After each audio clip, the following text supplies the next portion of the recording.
At a wedding, my husband's family insisted I move out of my own home so his newlywed brother and wife could have it. It's tradition, they said.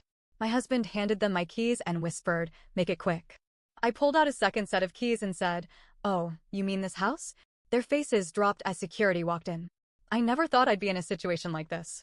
I mean, I knew my in-laws were entitled and had their own weird way of doing things, but this was another level. I, 33 female, have been married to my husband Dan, 35 male, for 5 years. We met at work, fell in love fast, and got married within 2 years. We had a good life, or so I thought. The house we lived in? Mine. Bought it before I even met him. My name was the only one on the deed. I paid the mortgage. I handled the bills. Dan contributed, but only toward shared expenses like groceries or utilities. This wasn't a secret. Everyone, including his family, knew the house was mine. Dan came from money, old, inherited, generations of wealth kind of money. I didn't. I worked my ass off for everything I had. His family didn't like that. They weren't rude exactly, but there was always this feeling that they were tolerating me. Like they thought Dan had made a mistake by marrying someone who actually had to work for a living. Over the years, I'd gotten used to the passive-aggressive comments. The "oh, you wouldn't understand. It's just a family thing" remarks. The little digs at my job, my background, my independent woman mindset. Yes, his mother said that. But I brushed it off. I wasn't trying to be part of their world. I just wanted a happy marriage. But then Ryan's wedding happened. Ryan, 30 male, is Dan's younger brother. Their parents adore him. He's the golden child who can do no wrong. So when he got engaged to Olivia, 28 female, it was a big deal. Huge wedding, over 300 guests, expensive venue in Napa. The kind of event where the napkins probably cost more than my monthly grocery bill. I didn't care. I wore my dress, showed up, and played the role of supportive sister-in-law. The ceremony was nice. The food was good. Everything was fine. Until the reception. After dinner, when everyone was relaxing, my ML stood up and tapped her glass. The room quieted. I thought she was going to make a speech about the happy couple. Instead, she smiled and said, "As you all know, when the younger brother gets married, the older brother must pass down his home. It's tradition." I froze. The room erupted in cheers. People clapped. Olivia giggled and squeezed Ryan's hand. My FIL nodded approvingly. I turned to Dan. He was staring at his plate, shoulders tense. I waited for him to say something. To correct her. To tell everyone that, no, we were not giving up our home. But he didn't. ML continued, "We are so blessed that Dan and OP have agreed to continue this beautiful tradition. Ryan and Olivia will begin their new life in their new home, effective tonight." The cheers got louder. I laughed. Out loud. Because surely this was a joke. It wasn't. The shift in the room was instant. A few people laughed nervously, thinking I was joking. Ryan's smug expression faltered. Olivia blinked, confused. ML's mouth opened slightly, her eyes darting between me and the keys in my hand. Dan? He just sat there, completely frozen. Security approached, dressed in black suits, moving with quiet authority. They weren't random guys I just pulled off the street. They were hired professionals from the wedding venue. I had spoken with the event coordinator earlier that day, just in case I needed backup. Ryan let out a forced chuckle. "What is this?" I tilted my head. "Oh, I'm just making sure everything's quick, like Dan said." Olivia's voice went shrill. "We're family. You don't need security." I turned to them, my smile never fading. "This is my house we're talking about," I said slowly. "And you all seem very, very comfortable making decisions about it without me." That shut her up. But then ML stepped forward, placing a hand on her chest like she was offended. "This is completely unnecessary, OP. No one is forcing you to do anything. We are simply following tradition." I laughed, sharp and cold. "No, you're stealing." Ryan's jaw clenched. Olivia let out a dramatic gasp. Dan finally snapped out of his trance and stood up. "Babe, can we talk?" Alone. Now he wanted to talk? I looked at him, really looked at him. The man I married. The man I thought was my partner. And I realized something. He had never been on my side. Not once. He might have loved me in his own way, but when it came down to choosing between me or them, he had already made his decision. I ignored him and turned back to security. "Please escort these people away from me." They nodded and moved in. Ryan stepped back. "You're overreacting." "No," I said, "I'm reacting accordingly." Security motioned for them to step aside, but Olivia lost it. "You can't do this to us. We have nowhere to go." I arched an eyebrow. "Oh, so suddenly you need somewhere to go?" I thought this was all just tradition. Her face went red. ML scoffed. "This is childish. You're acting like a petty little girl." That's when I dropped the real bomb. Oh, you mean the house I already sold? Silence. Dead. Thick silence. Ryan went pale. Olivia's eyes widened. ML actually staggered. Dan's face drained of color. You, what? I smiled wider. Oh, didn't Dan tell you? I looked at him, feigning innocence. The house was mine. My name. My money. My decision. I leaned in slightly. And a month ago? I sold it. Ryan stumbled back like I had hit him. You're lying. Olivia's mouth opened and closed, making no sound. Dan shook his head, desperate now. No, that's impossible. You would have told me. I shrugged. You never asked.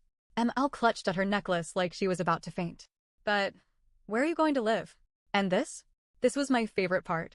I slowly reached into my bag, pulled out another set of keys, dangled them in the air. Everyone stared.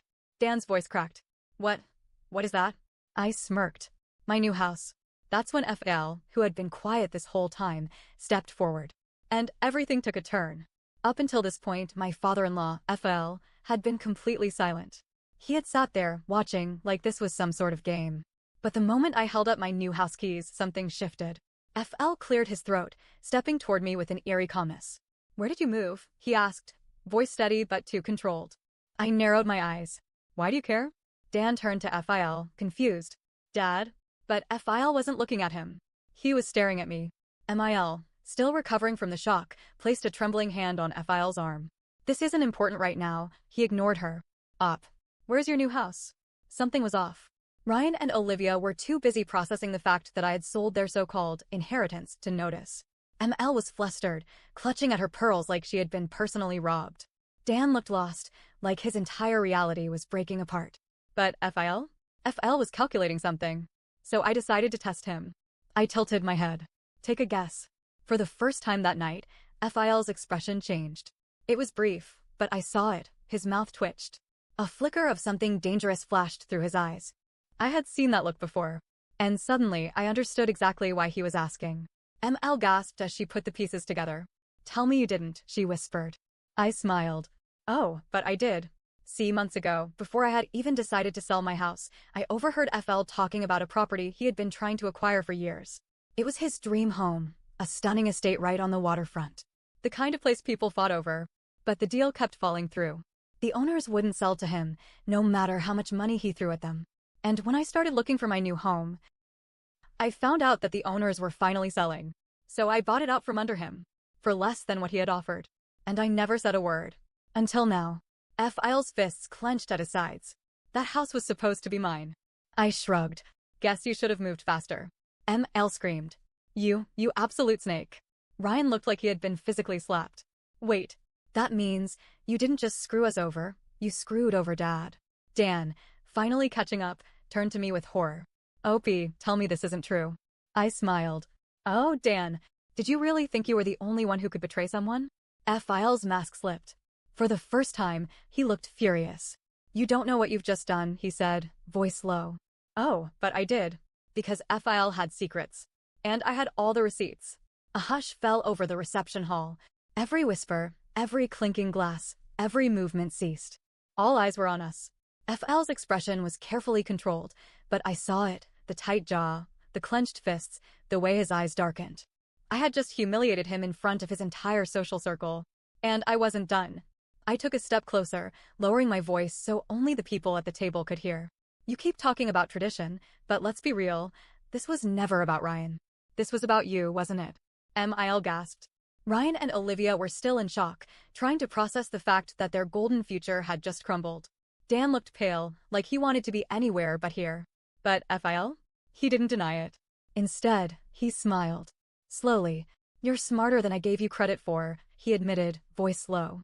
ML turned to him, eyes wide. What are you saying? FL finally looked away from me and addressed the table. I was never going to let Ryan and Olivia live there permanently.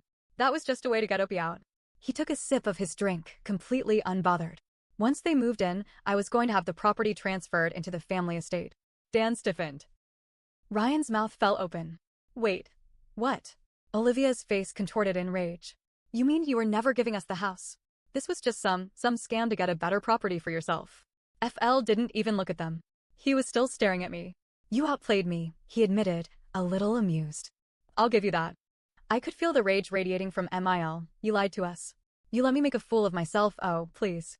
Fil waved a dismissive hand. You really think I was going to let Ryan, who can't even balance a checkbook, own a multi-million-dollar home? Ryan turned bright red. Oh, Dad, you said enough. Fil's voice was cold. You weren't ready. Neither was Dan. You're all so concerned about what's fair, but fair doesn't mean smart. OP saw an opportunity. She took it. That's the difference between her and you. Mil snapped. How do you speak about our son that way? Her voice cracked, raw with betrayal. Fl set down his drink and finally turned to Dan, his firstborn, his legacy. The man who had spent his entire life trying to prove himself to this family. And what Fil said broke him. You were never meant to run this family, Dan. Dan staggered back, like his father had just hit him. What? His voice was barely a whisper. Fil's tone was matter-of-fact. You were a placeholder. I always planned for Ryan to take over. You were never strong enough to do what needed to be done. Dan's entire body went rigid. His face turned a ghostly shade of white. His hands trembled at his sides. Mil was horrified. We raised him for this. We sacrificed everything for, you raised him to be soft. Fl cut in, his voice sharp. He married a woman who outsmarted us all, and instead of controlling the situation, he let her win. I should have felt victorious. I had outmaneuvered them. I had exposed them. I had won. But when I looked at Dan, he was breaking. He stared at his father like a child who had just realized Santa wasn't real. Like everything he had believed in, everything he had worked for, had just been ripped away. I gave you everything, he whispered. His voice was raw, shaking. I tried to be the son you wanted. Fil sighed, looking bored. And that was your mistake. Dan's hands curled into fists. I thought he was going to hit him. But instead, he turned to me. You planned this. His voice was low, accusing. You knew this would happen. I exhaled slowly. I didn't plan this, Dan. But I knew how it would end.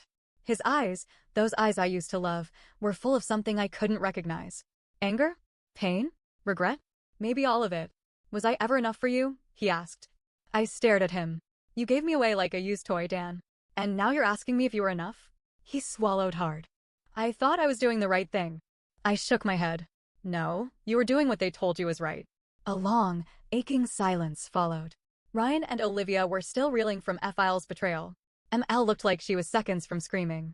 Fl had already moved on, checking his watch like this conversation had become boring.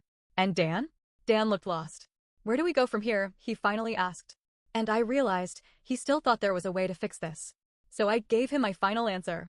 I don't know where you're going, Dan. I held up my keys. But I know exactly where I'm going. And with that, I walked away.